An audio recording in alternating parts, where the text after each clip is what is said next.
On a Tuesday morning in October 2019, 71-year-old Thomas Caldwell walked to his mailbox, just like he had every day for 30 years.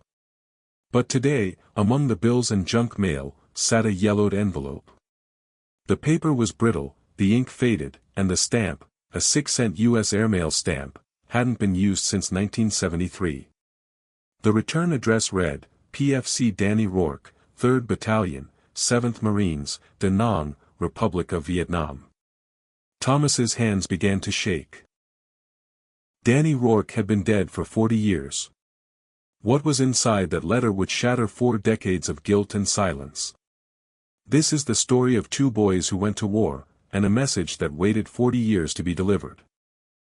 Thomas Caldwell and Danny Rourke grew up 3 houses apart on Maple Street in Ridgewood, Pennsylvania. Tommy was the quiet one, a kid who read paperback westerns on his porch and dreamed of becoming a teacher someday.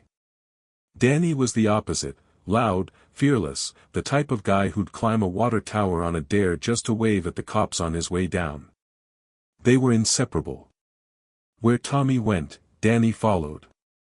Where Danny caused trouble, Tommy talked them both out of it.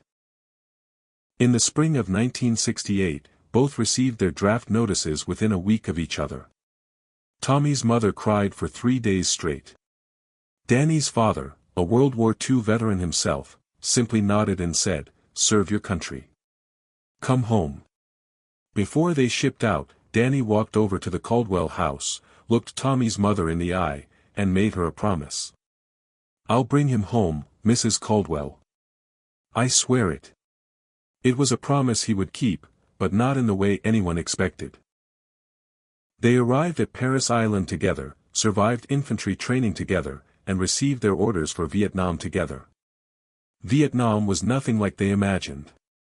The heat was suffocating. The jungle wasn't beautiful, it was a living, breathing death trap. Every tree line could be hiding an ambush.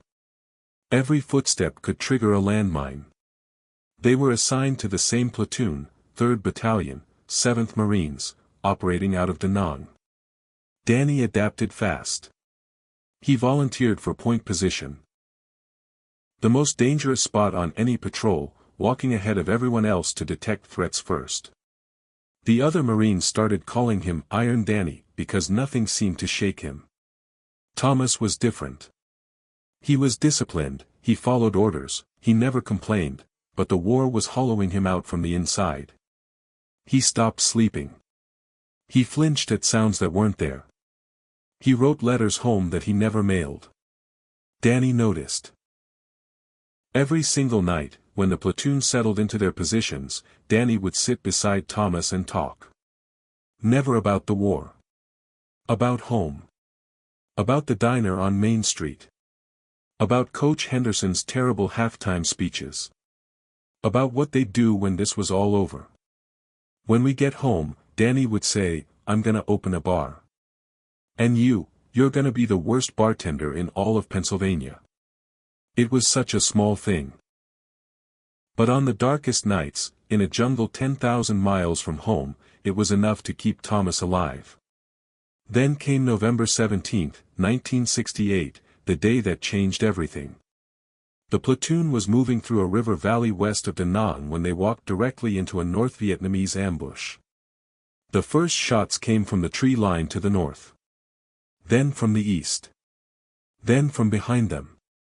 They were completely surrounded. Thomas remembered the sounds more than anything. The sharp crack of AK-47 rounds snapping past his head, the screams of wounded Marines hitting the ground, the deafening roar of an RPG exploding 10 feet from where he stood. And then something happened that Thomas would never forgive himself for. He froze. His rifle was in his hands but his body refused to move. His legs locked. His mind left the jungle entirely. Bullets were tearing the air apart around him and he just stood there, paralyzed. Then Danny was there. He grabbed Thomas by the collar and dragged him behind a fallen tree. He was shouting something. Thomas couldn't hear the words over the gunfire, but he could see Danny's face. Calm.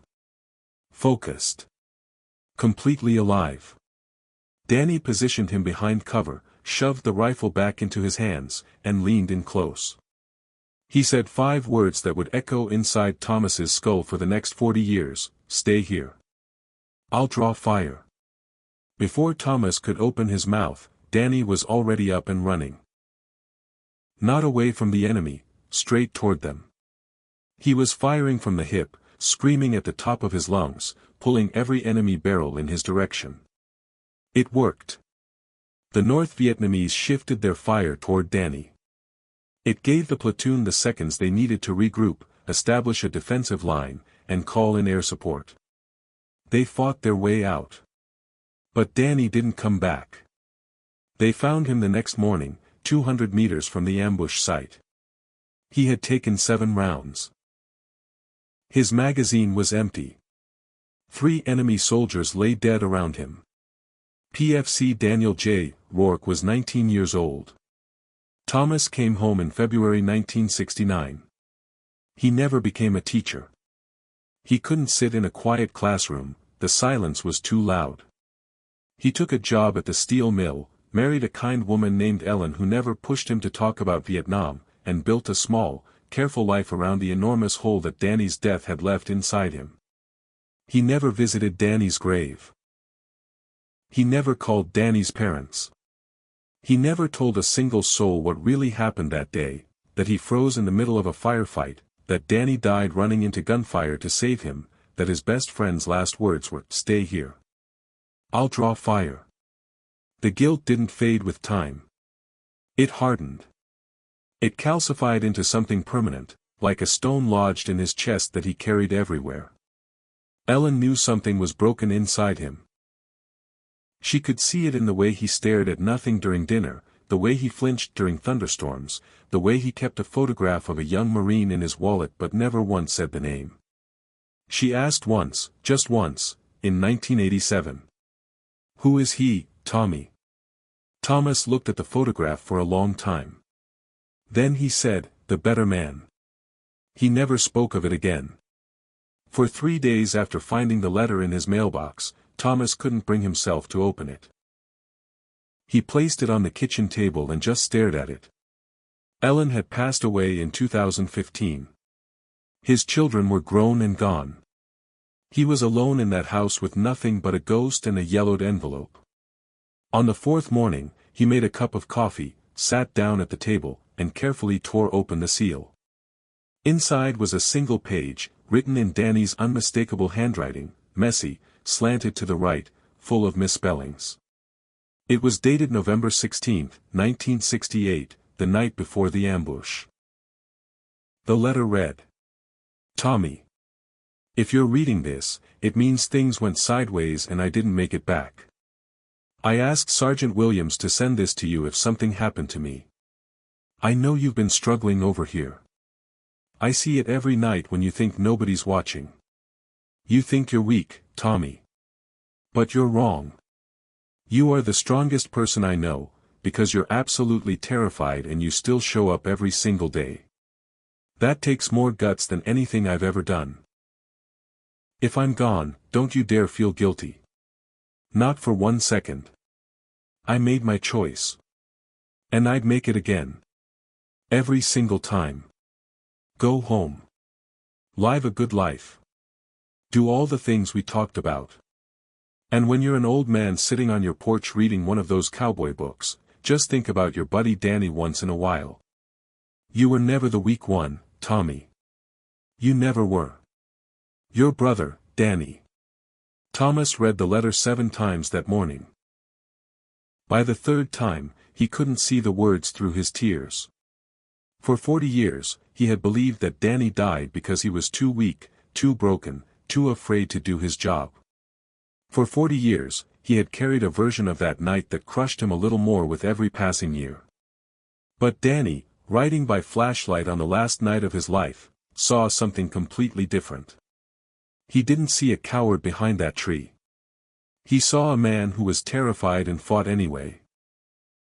And in Danny's eyes, that was the bravest thing of all.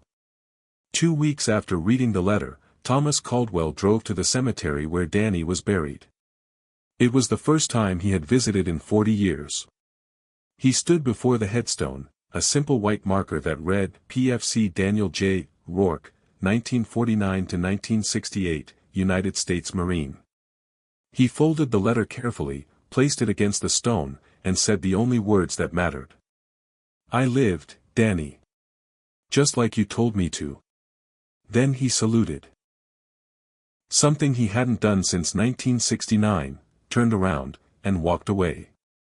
For the first time in 4 decades, the stone in his chest felt just a little bit lighter. If this story moved you, share it with someone who needs to hear it. And remember, sometimes the messages that matter most are the ones that arrive when we've almost given up waiting. Subscribe for more stories like this.